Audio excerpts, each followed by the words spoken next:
Police వాళ్ళు ఆనించి వస్తానంటే భయపడాలి. పోలీసుది చప్పిడి సౌండ్ వస్తుంటే ఒక్కొక్క నా కొడుకు కూర్చోబోయాలి. ఎందుకంటే ఈ ఇది టీఆర్ఎస్ అప్పుడే కానీ టీఆర్ఎస్ అప్పుడు ఇన్ని జరిగినాయా సార్? మీరు చెప్పండి. ఏ పార్టీ మీద మా కోపం జరిగినాయా? మరి ఒక్కటి ఆలోచించండి. రేవంత్ రెడ్డి గారికి మేము ప్రతి మీడియాలో సోషల్ మీడియాలో చాలామంది మొత్తుకుంటారు. 80 నిధి సపోత్రి అమ్మాయిని ఊర్లంగా హత్య చేసిండు. కచ్చ 20 పోట్లు పొడిచి ఒక పోరుని చంపేనా మన తెలంగాణ పోరిని? మరి ఆ పోరుని చంపిన ఏం చేసినావు? ఏసీ రూమ్లో పెట్టి ఎక్కడో పెట్టి మటన్ చికెన్ గుడ్లు పెట్టి గవర్నమెంట్ పైసలు బువ్వ పెట్టి సాత్తాండ్రు. అసమంటోని చూడు చేస్తే అంటే అమ్మాయిది ప్రాణం.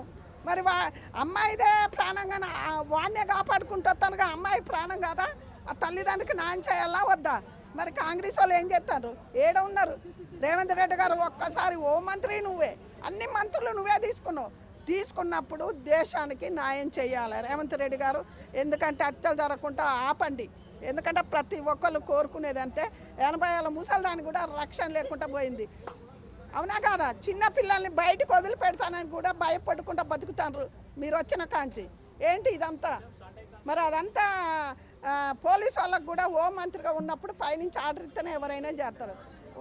ఇద్దరిని కనుక ముసలాళ్ళని రేపు చేసిన అబ్బాయిలు చేసిన ఇద్దరిని ఎమ్మటే సూడు చేస్తే హత్యలు అన్నవి ఆగిపోతాయని